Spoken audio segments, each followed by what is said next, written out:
Hello friends, welcome to my channel education points. हम उम्मीद करते हैं कि आपकी सीजी टेट सी टेट की तैयारी अच्छी चल रही होगी। आज से हमारी फर्स्ट इंग्लिश पेडागोजी की क्लास स्टार्ट हुई है। अगर आपको ये क्लास अच्छी लगे और इसी तरह इंग्लिश पेडागोजी की क्लास की कंटिन्यू चाहिए तो आप मुझे कमेंट बॉक्स में ज़रूर बताएं, क्योंकि इससे पहले वाली वीडियो में मुझे कमेंट आया था कि इंग्लिश पेडागोजी की भी क्लास लीजिए मैम। इसलिए आज मैं इंग्लिश पेडागोजी से रिलेटेड टॉप 15 एमसीक्यू लेकर आई हूँ। वीडियो अच्छी लगे तो एजुकेशन से रिलेटेड ग्रुप में शेयर जरूर कीजिएगा। आज का हमारा इंग्लिश पेडागोजी का टॉपिक है लैंग्वेज स्किल्स। तो चलिए शुरू करते हैं।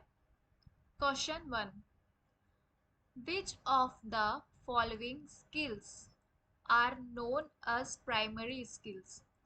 प्राइमरी स्किल्स मतलब इसमें पूछा गया है कि कौन कौन सी प्राइमरी स्किल्स है हमारी। Option A listening and speaking, option B listening, option B listening and writing, option C writing and reading, option D speaking and writing. तो इससे पहले हम देखते हैं कि एल, एस, आर और डब्ल्यू होता क्या है। ये जो एल, एस, आर, डब्ल्यू होते हैं ये भाषा सीखने के साइकोलॉजिकल सीक्वेंस होते हैं। ये जो एल, एस, आर, डब्ल्यू है ये होता है हमारा सीक्वेंस में। पहले एल यानी कि लिसनिंग, फिर second speaking, third reading and fourth writing. इसमें हम फर्स्ट यानी कि एल और एस को क्या बोलेंगे, तो प्राइमरी स्किल्स। एल एस को बोलेंगे हम प्राइमरी स्किल्स और आर डब्ल्यू को बोलेंगे हम सेकेंडरी स्किल्स। ठीक है, तो यहाँ पर क्या पूछा गया है, प्राइमरी स्किल्स। तो इसका सही आंसर क्या होगा, एल एस यानी कि option A is the right answer, listening and speaking. इसमें हम और भी कुछ देखते हैं। हम जो प्राइमरी स्किल्स होता है उसे क्या बोलते हैं, रिसेप्टिव स्किल्स, और जो सेकेंडरी स्किल्स होते हैं उसे हम बोलते हैं प्रोडक्टिव स्किल्स। यानी कि रिसेप्टिव स्किल्स में आ जाएगा ग्रहणात्मक तौर पर, और प्रोडक्टिव स्किल्स में जब आप किसी चीज को बोलकर व्यक्त करेंगे, है ना, वो आ जाएगा प्रोडक्टिव स्किल्स में। Question second, which of the following is not a criteria of listening. मतलब जो बोला जा रहा है कि इनमें से कौन सा लिसनिंग का क्राइटेरिया नहीं है, मतलब कि जो कि लिसनिंग के अंदर नहीं आएगा। ठीक है, नॉट बोला गया है ना यहाँ पर। Option A recognising word boundaries, option B recognising stress rhythm patterns tone patterns and counters, option C avoiding distraction, option D being attentive but avoiding eye contact. Option A में बोला गया है रिकॉग्नाइजिंग वर्ड बाउंड्रीज, मतलब कि शब्द सीमा की पहचान करना। जब आप सुन रहे होते हैं तो आप शब्द सीमा की पहचान तो करते हैं ना। Option B recognising stress rhythm patterns tone patterns and counters, ये भी करते हैं। अवॉइडिंग डिस्ट्रैक्शन यानी कि बाधाओं को दूर करना, ये भी होता है ना। Being attentive but avoiding eye contact, being attentive यानी कि आप अटेंटिव तो हैं बट अवॉइडिंग कर रहे हैं क्या चीज को, आई कांटेक्ट को, ये गलत होगा। ठीक है, आप रिकॉग्नाइज करते हैं स्ट्रेस रिदम पैटर्न्स, है ना, सुनते वक्त टोन पैटर्न्स। काउंटर्स मतलब क्या हो जाएगा यहाँ पर, काउंटर्स मतलब हो जाएगा आकृति, काउंटर्स मतलब हो जाएगा आकृति से। ठीक है, तो इसका सही आंसर होगा option D. Question 3, authentic assessment of listening is when. Authentic assessment बोला गया है, इसका मतलब होता है प्रमाणित आकलन कब होगा, ये पूछा गया है इस क्वेश्चन में।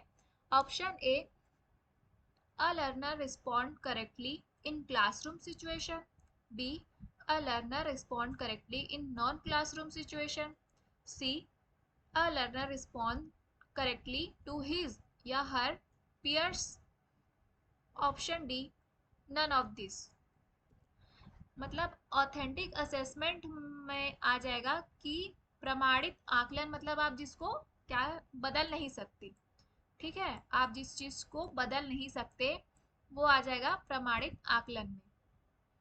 तो इसका सही आंसर होगा option D none of this. क्योंकि आप a learner respond correctly in classroom situation को आप बदल सकते हैं, है ना, नॉन क्लासरूम सिचुएशन में भी बदल सकते हैं। अ learner respond correctly peer groups में भी बदल सकते हैं। इसलिए इसका सही आंसर है option D none of this. जैसे कि ऑथेंटिक का हम एग्जांपल ले लेंगे। ऑथेंटिक असेसमेंट कौन सा होगा, जैसे इसमें तो ऑप्शन में दिया नहीं है सही आंसर, नन ऑफ दिस बोला गया है। तो ऑथेंटिक असेसमेंट में आ जाएगा क्या, पब्लिक अनाउंसमेंट। जो पब्लिक अनाउंसमेंट होती है ये आ जाएगा ऑथेंटिक असेसमेंट का एग्जाम्पल, ठीक है, अनाउंसमेंट।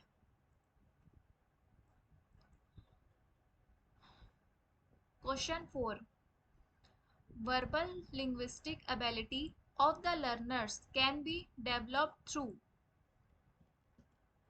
इस क्वेश्चन में मौखिक भाषा क्षमता के बारे में पूछा गया है एक अधिगमकर्ता में, कि वो किसके थ्रू ये जो एबिलिटी है अधिगमकर्ता में मौखिक भाषा क्षमता की, वो किसके थ्रू क्या होती है, डेवलप होती है। Option A listening, option B speaking, option C reading, option D writing.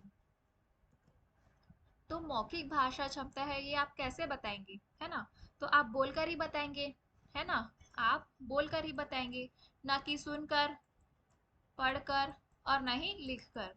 इसका सही आंसर है ऑप्शन बी स्पीकिंग।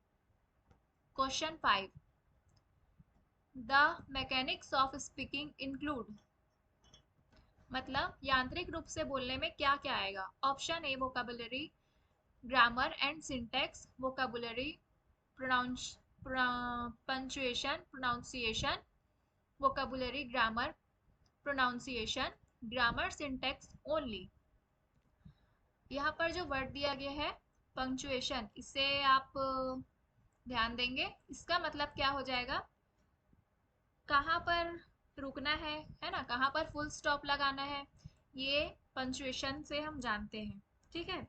तो इसका सही आंसर क्या हो जाएगा, ऑप्शन सी, है ना, क्योंकि यांत्रिक रूप से बोलना यानी कि वाचन करना प्रैक्टिस से होगा, ठीक है, प्रैक्टिस से होता है। मैकेनिज्म, यहाँ पर मैकेनिज्म का मतलब क्या हो जाएगा, प्रैक्टिस से। तो इसका सही आंसर है option C vocabulary, grammar, pronunciation. Question 6, movement of lips during silent reading. इसमें बोला गया है कि जो मूवमेंट ऑफ लिप्स है वो आपके साइलेंट रीडिंग के दौरान कैसा होता है। ऑप्शन ए, मतलब साइलेंट रीडिंग को कैसा करता है, तो option A enhance the speed of reading, retards the speed of reading, makes the meaning of the word clear, या फिर नन ऑफ दिस। यहाँ पर रिटार्ड्स का मतलब क्या होगा, धीमी गति से, यानी कि धीमा कर देगा, है ना, धीमा कर देगा, या मंद कर देगा, मंदन कर देगा, ठीक है, इससे होगा रिटार्ड्स का मतलब। तो इसका सही आंसर है ऑप्शन डी, क्योंकि लिपसिंग जब हम करते हैं, लिपसिंग करके पढ़ते हैं तो पढ़ने की गति को क्या करती है, कम कर देती है। जब हम मौन रूप से पढ़ते हैं तो हमारे पढ़ने की गति क्या हो जाती है, बढ़ जाती है। Question 7, in reading scanning means. यहाँ पर स्कैनिंग के बारे में पूछा गया है। Option A quick survey of the text, option B examining everything closely and minutely, option C predicting the content, option D stopping at the end of a section to check comprehension. यहाँ पर scanning का मतलब क्या होता है पहले जान लेते हैं। स्कैनिंग यानी कि किसी भी चीज को गहन रूप से पढ़ना, किसी भी चीज को हम गहन रूप से यानी कि डीपली पढ़ते हैं, है ना, उसके बारे में जानते हैं, ये हो जाएगा स्कैनिंग, है ना। हम एक एक शब्द गहन रूप से भी और प्लस एक एक शब्द पर क्या करेंगे, फोकस रहेगा हमारा, ठीक है, फोकस करके पढ़ेंगे ना। तो इसका सही आंसर है option B, examining everything closely and minutely. ठीक है। Question 8, dysgraphia means. तो पहले देखते हैं डिस्ग्राफिया होता क्या है। तो डिस्ग्राफिया क्या है, एक प्रकार का विकार होता है। कौन सा विकार होता है, देखते हैं। Option A, reading disability. Option B, counting disability. Option C, illegible handwriting. Option D, non recognition of sound.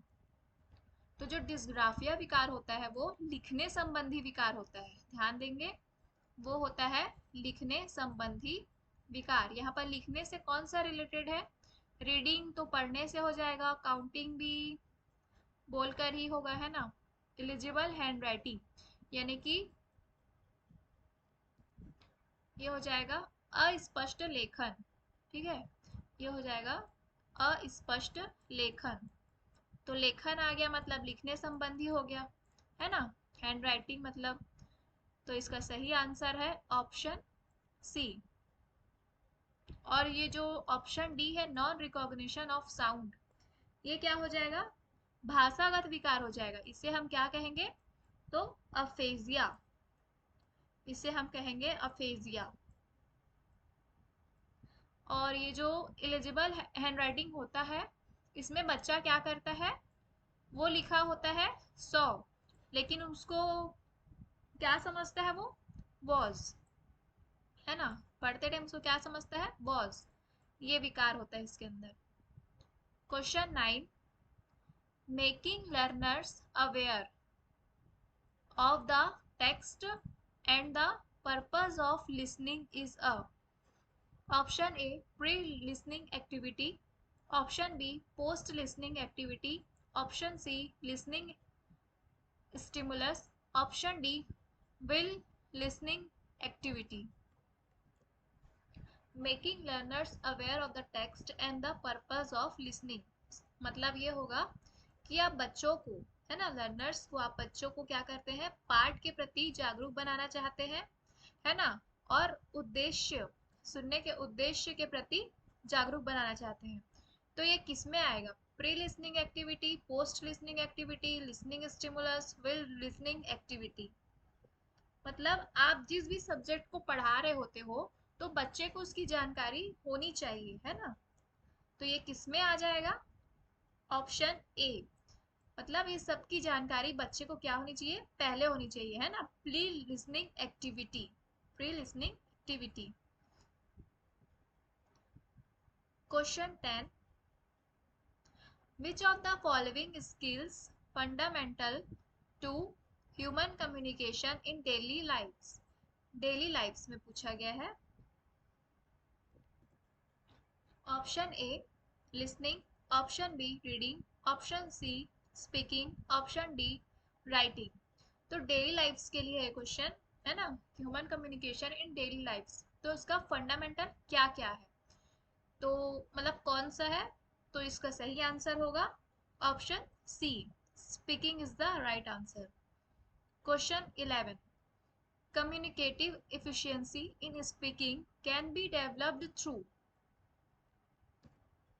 इसका मतलब है कि जो कम्युनिकेटिव एफिशिएंसी, इसका मतलब होगा संचार की क्षमता, ठीक है, संचार की क्षमता बोलने में डेवलप हो सकती है, किसके द्वारा, किसके थ्रू, किसके थ्रू डेवलप होगी।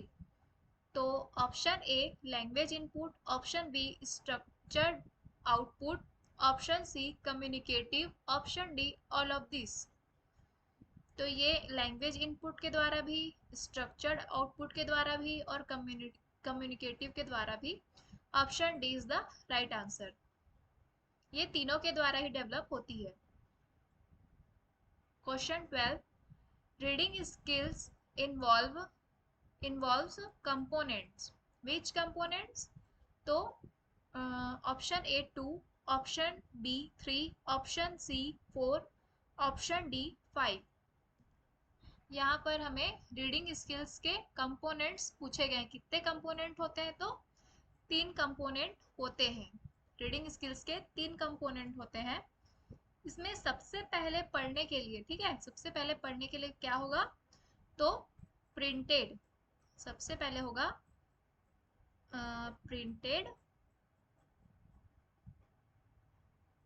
Symbol, symbol, printed symbol first है। सेकंड है हमारा साउंड, साउंड प्रोड्यूसिंग। इसके बाद हम क्या करेंगे, प्रिंटेड सिंबल के बाद साउंड प्रोड्यूसिंग करेंगे, ठीक है। और लास्ट थर्ड क्या होगा, फर्स्ट तो प्रिंटेड सिंबल है, सेकंड है साउंड प्रोड्यूसिंग, और जो थर्ड है वो क्या है, कॉन्क्रीट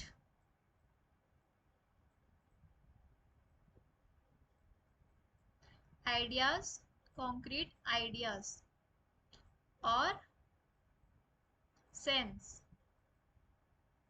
ये आप नोट कर लीजिए, ठीक है। ये तीन कंपोनेंट्स होते हैं रीडिंग स्किल्स के।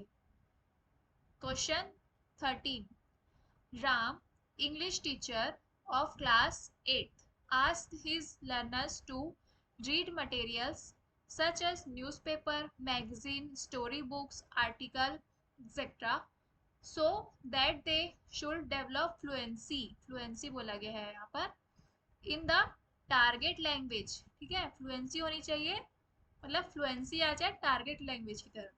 Which type of reading, कौन सा टाइप है ये रीडिंग का, ही इज इनकरेजिंग, इनकरेज कर रहा है बच्चों को। तो राम जो है वो इंग्लिश टीचर है क्लास 8 के, जो कि लर्नर्स को, अपने बच्चों को बोलते हैं रीड करने कैसे मटेरियल्स, तो newspaper, magazine, story books, article, इस टाइप के, जिससे कि वो डेवलप कर सके उनमें fluency in the target language.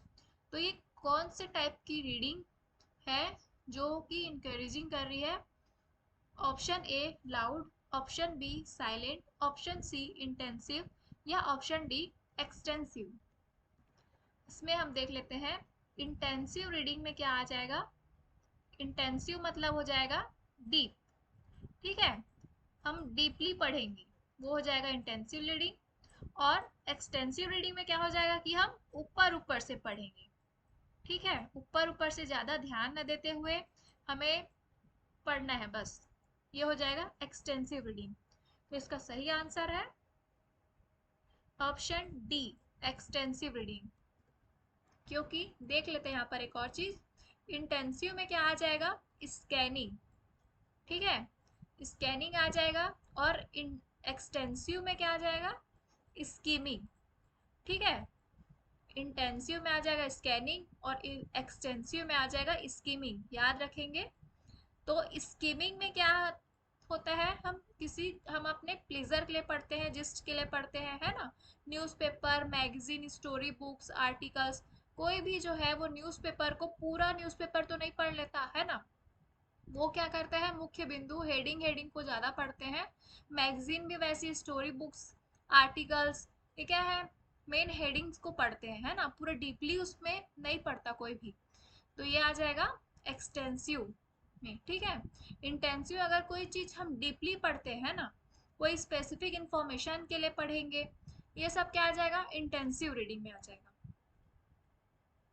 Question 14, learners benefit from guided reading, it should be done at,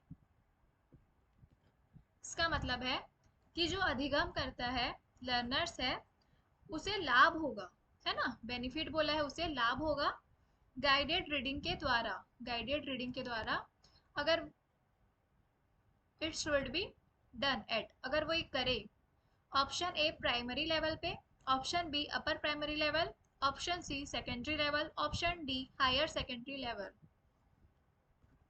तो इसमें बोला गया है कि इन चारों में से कौन से लेवल में अधिगमकर्ता को लाभ होगा गाइडेड रीडिंग के थ्रू, गाइडेड रीडिंग के थ्रू, मतलब उसे हेल्प की जाए पढ़ने में, है ना, या मार्गदर्शन दिया जाए।